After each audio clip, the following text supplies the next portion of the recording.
One rapper pulled out a gun on the host for asking a simple question, and they had to pay him $1,000 just to calm him down. Another tried to get freaky with a contestant before finding out it was his own blood sister, and the look on his face when she revealed it broke the internet. These are the most heated 20 versus 1 moments in rap history. In March 2024, Baby Loss, former Island Boys affiliate known for crashing out at the slightest provocation, agrees to do a dating show. The episode starts smoothly, women walking through energy light. The host was keeping things light and Baby Loss seemed like he was actually vibing. But then one of the contestants made one fatal mistake. She brought up the Island Boys. More specifically, that viral moment when the Island Boys were seen kissing. And the second those words left her mouth, the whole vibe shifted. You could feel the energy change instantly. How you feel about the Island Boys, though? Bro, Rich, stop, bro. Bro, stop. Hey, stop, stop playing. Hey, stop playing. Hey, relax. Hey, we good. Nah. You could feel the energy change instantly. Baby Loss wasn't laughing. He wasn't brushing it off. The host tried to keep things moving, but it was already too late. I ain't say nothing. Los, I ain't say nothing. Los, come back, Los. Hey, go get him, go get him. The host had no choice but to fall back, and the whole set turned into a chase scene. Hey, come on, bro. Bro, Rich, hey, take your go in, bro, go in. No, go in. You know what the contract said, nigga. What started as a dating show turned into a potential crime scene. The craziest part? They eventually calmed him down with a $1,000 payout just to finish the episode. But the damage was already done. This clip went everywhere and showed exactly why underground 20 versus 1 episodes hit differently than anything on mainstream TV. Man, call my ride, man. Hey, look. Hey, look, hey, Los, look. Look, I got, hey, look. Pulling guns during an interview is insane, but sometimes the disrespect doesn't come from the host. It comes from the rapper themselves. And when this next rapper sat down, he took disrespect to a whole new level. Why don't Chicago drill rappers usually do 20 versus 1 episodes? VonOff 1700's appearance answers that question. The Von affiliate came through with zero interest in finding love and every intention of causing chaos. And one contestant was about to match his energy in the most explosive exchange of the entire series. 40 minutes into the episode, a woman stepped up and decided she wasn't about to let Von run the show. She flipped the script immediately. Since you was so worried about how many dicks I had, what's the best you gonna have? I don't really know. Explain it though. I don't know, it just be good. That's so good you can't explain it. Von wasn't expecting that, but instead of backing down, he doubled down. He kept pressing her about her body count, and when she refused to answer, that's when things took a turn. I didn't understand. You still ain't ever told me like how many you Don't did, worry though. about it. You should have killed me. You wait, what? And then Von went somewhere nobody expected. He brought up something deeply personal. How old your kids is? I got a 14-year-old. My oldest 14. Is he like active like outside or he like a good kid? Not my child play football. He probably started football. Right, so he a good kid, so he probably never know like how many people in the hood his mama. Nah. The room got tense. Von kept pushing, doing math on her body count, calling her a liar when the numbers didn't add up. And when she finally admitted the real number was higher than she first said, Von had one more shot to fire. I'm rocking with my mama. She ain't did over 20 rods. How you know? That's how I'm. How you know? Your mom probably done did way more than that. The whole thing was a mess. But just when everyone thought that was the end of it, the same woman came back later in the episode. And Von wasn't done with her yet. How many you did, man? 6. No, oh my. I'm saying, like, why you leaving? I'm just saying. Why he's still being disrespectful, bro. No Hold on. You still being disrespectful. How many?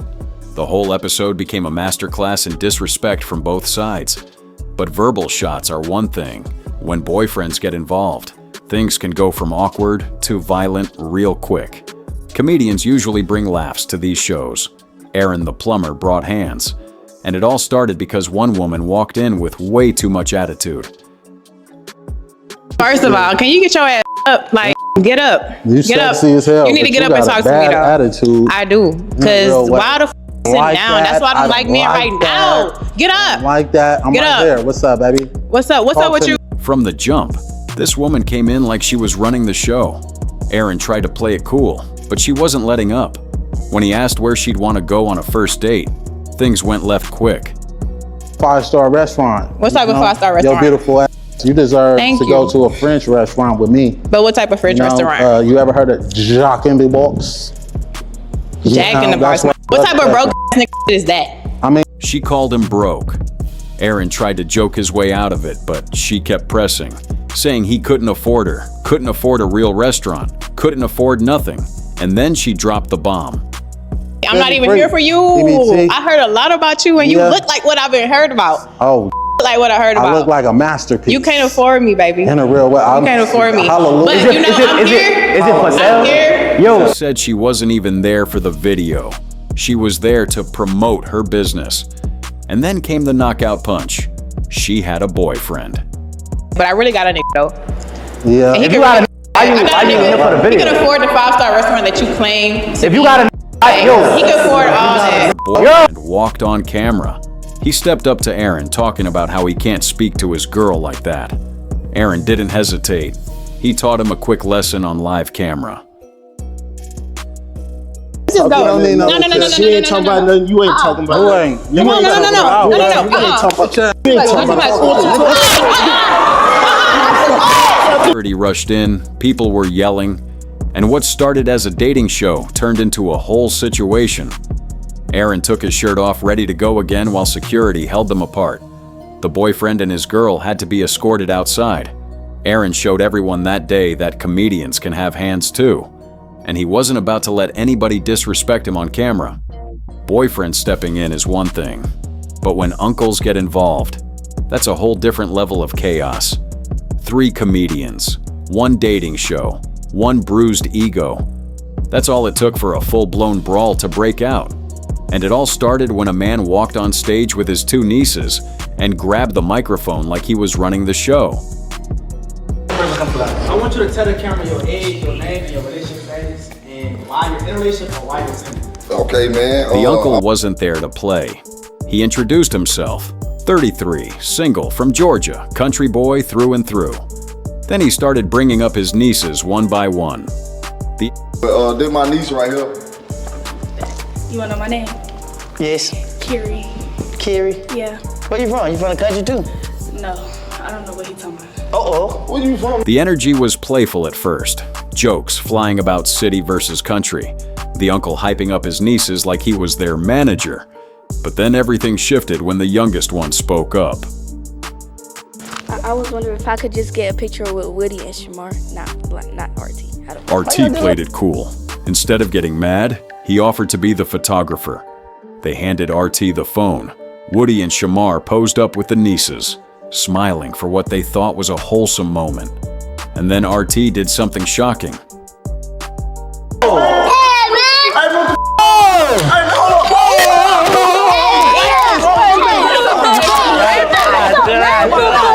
Turned into chaos with cameras still rolling. Hey, bro, we came here to try to have a good time with y'all, and y'all broke from the girl phone, bro. I can't, bro. Let me see the phone. She ain't got all her pictures no more, none of that, bro. Woody eventually had to pay over $1,000 to replace the phone and squash the beef. But the damage was done. This moment became one of the most viral 20 versus 1 clips ever. RT's ego couldn't handle being excluded from one picture, and it cost the whole production. Phone smashing and brawls are wild, but when the chaos involves actual weapons being drawn on set, that's when you know things have gone way too far. If there's 120 versus 1 episode that proved why these shows can be dangerous, it was Chrisean Rock's appearance. The Blueface baby mama is known for her unpredictable behavior and willingness to crash out at any moment. So when she agreed to do a dating show, the production should have known they were playing with fire. The episode started off chaotic from the jump. The energy was already tense with multiple people on set who clearly had beef with each other. Nobody want to share. It was different content for bro share. I think both of the pictures will go viral. It's different. Mike, you know you're not supposed to be doing this. You asking. You could feel something was about to pop off. The production tried to keep things under control, but with Chrisean involved, that was basically impossible. Doing this. You asking. Keep Chrisean from me. Keep Chrisean from me. No, I told you no. The what's wrong with you? And then you go to ask your shoes. Like what the And then everything exploded. Someone got physical. And before anyone knew what was happening, somebody got pistol whipped on camera. And she does the same thing as Cassie. Look, he took the camera. Smacked it at him. So if they try to book with somebody... They try to do that all the time, actually. The crew outside tried to snatch cameras. People were trying to grab SIM cards. And the whole production turned into a crime scene. Hey!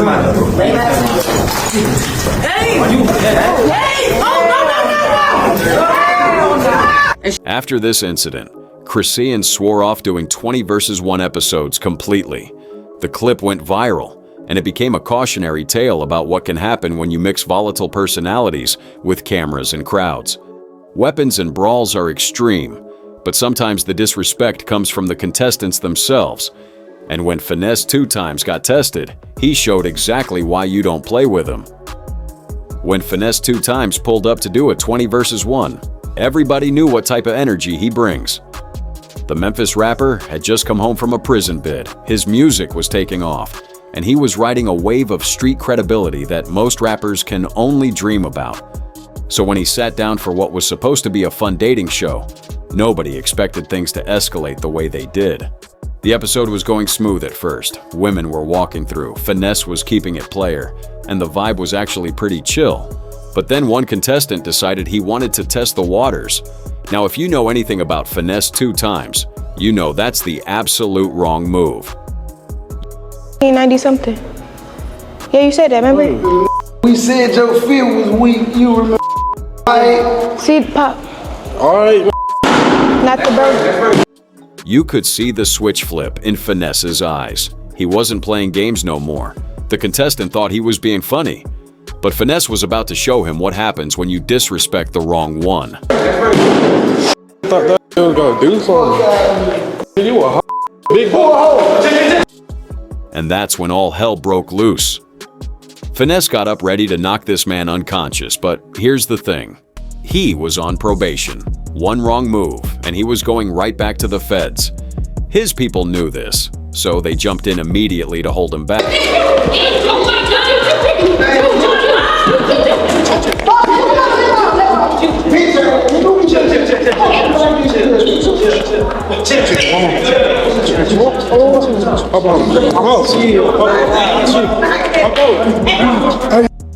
But here's what the cameras didn't fully catch. According to reports, once they got off camera, Finesse's crew handled business.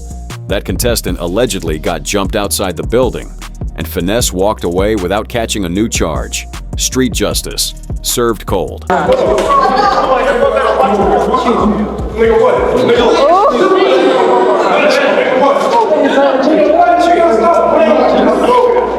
Getting physical with contestants is one thing, but sometimes the biggest confrontations happen behind closed doors. And when this next rapper showed up for his episode, he wasn't about to let anything slide. When you book DaBaby for a 20 vs. 1, you're getting one of the biggest names in mainstream rap. The Charlotte rapper has sold millions of records and performed on the biggest stages in the world. So when he agreed to do a dating show, expectations were sky high. But what actually happened was nothing short of a disaster. From the very beginning, DaBaby wasn't feeling the energy. The women were coming through with questions that were, let's just say, they weren't exactly classy. And DaBaby was not amused. I'm not through. Just one more, go ahead. See, and she too. We ain't doing no more. That last question, get this disrespectful queen out of here. Know what I do? You could see the frustration building. DaBaby felt like he was being set up, like the questions were designed to make him look bad. And when one particular contestant took things too far, he shut the whole thing down. Know what I do? I'm a professional now. And sometimes, professional. No. You gotta delete that. Delete this. But DaBaby wasn't done. He started demanding that certain things do not make it into the show. If y'all don't delete that, then go to the recently deleted, delete that too. Nah, that ain't. We ain't playing like that. You finna show me yourself to leave it. The host tried to push back, but DaBaby wasn't playing games.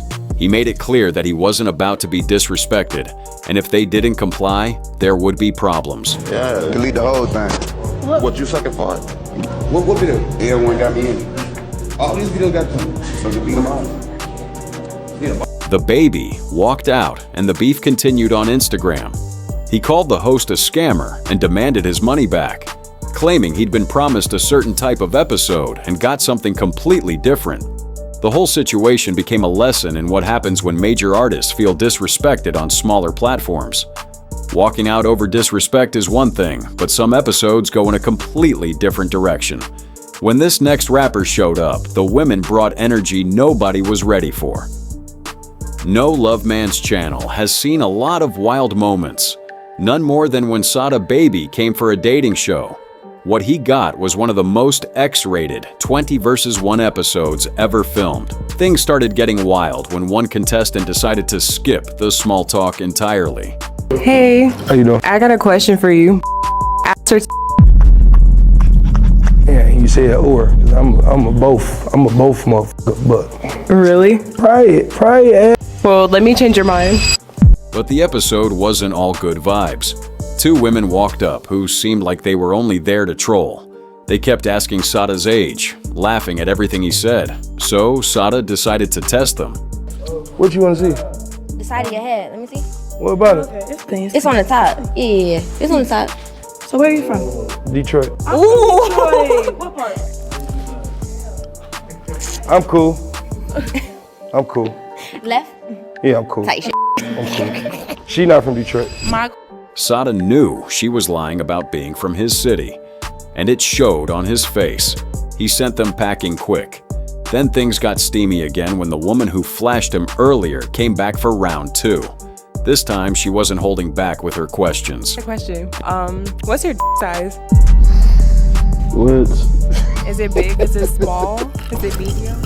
Is it fat? Is it... I ain't gonna lie, that's a crazy question, and I don't think I'm gonna describe my. I wanna know though. And just when things couldn't get more raunchy, another contestant decided to show what she was working with. All right, and then in the bedroom, dictionary or I like these to the I might want to. I know. type Like the Exactly. I'll get y'all shit. Sada went from a dating show guest to trying to maintain composure while women were flashing, asking about his size, and twerking on camera. The whole episode became legendary for being one of the most unhinged episodes ever recorded. X-rated chaos is wild, but nothing compares to the most uncomfortable moment in 20 vs. 1 history, and this next rapper's episode takes that crown easily. Summer 2024, Salt Lake City. Lil Dump, an artist signed to NBA YoungBoy's label, sits down for a 20 vs. 1, and trust me, nobody saw this coming. The episode started like any other. Lil Dump vibing, drinking, doing exactly what you'd expect. Women were walking through. Lil Dump was asking his questions, and everything seemed normal. He was feeling himself, making his picks, and the energy was actually pretty good. Hi, nice to meet you. Hey, what's your name is?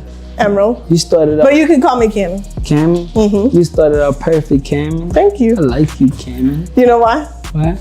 Because I'm Creole. You Creole? Then a contestant named Zariah walked up. Lil Dump was immediately interested. He started asking her questions, vibing with her energy. And then, because this is a 20 vs. 1, he asked her to turn around. Tell me more about you. I'm a singer-songwriter. Yeah? Dropped the album 2 years ago. Ooh. Got a second one in the making. Yeah. And that's when things went completely left. Turn around for me. Bounce to the please. You're my brother. Oh, you gotta go. You gotta go. You gotta go. Y'all brought my sister up here. Lil Dump had been trying to get freaky with his own blood sister. The look on his face when she revealed the truth was pure shock and embarrassment. The crew couldn't believe it. The audience couldn't believe it. Accidentally shooting your shot at family is the ultimate violation. But sometimes the most uncomfortable moments come from rappers just being themselves. And when Kodak Black showed up, things got paranoid real quick. Kodak Black on a dating show was always going to be unpredictable, but nobody expected him to completely check out mentally, leaving the host scrambling to figure out what was happening. Around the 7-minute mark, things started getting weird. A new contestant walked up, and instead of greeting her, Kodak went on a random tangent about the previous woman's tattoo, leaving everyone confused. And that crazy shit, I had a tattoo right that say like this woman being call herself. And Uno, goddamn it, yeah. Wow, another one. Another contestant walked in, and he looked lost. Clearly, whatever he took had fully kicked in. Then she said she was from California, Inland Empire. Kodak froze, and for a long time, he just looked lost and confused. I be lit. I'm from Cali. What's up? From Cali, what part? San Bernardino. I'm an IE baby. Who? I'm an IE baby. I'm from San Bernardino. What's IE? Inland Empire. Who? Inland Empire. Anna? Inland Empire. You could like explain, like you want. Okay, so like we like 30 minutes from LA. But it only got worse. Another contestant walked up and Kodak completely ignored her, instead huddling up with his boys, having some private conversation while she just stood there waiting. Hamilton. Yes, what's up? How you doing tonight? Good, how you doing? Hold on, okay. How your boy feel like the rest of it should go like, you know what I'm saying? Like, as in like, ooh. Like what? Not group meeting. Hell yeah. Shit, warm up. Hold up. The host looked lost. The contestant looked confused. And Kodak was in his own world talking about being Batman. Kodak had completely checked out. And these next for, they like some packages. Alex, bubblegum. They call me bubblegum. A contestant walked up asking why he was on the floor. Another tried to get his attention, and Kodak just kept drifting in and out of the conversation. The host had to address the audience directly, basically apologizing for the chaos. I don't know what's going on YouTube. I'm trying for y'all. I'm trying. Classic Kodak. The whole episode became a meme, with fans debating whether he was just in his bag or genuinely somewhere else mentally. Either way, it showed exactly why these underground dating shows stay undefeated for chaos. You never know what energy an artist is going to bring.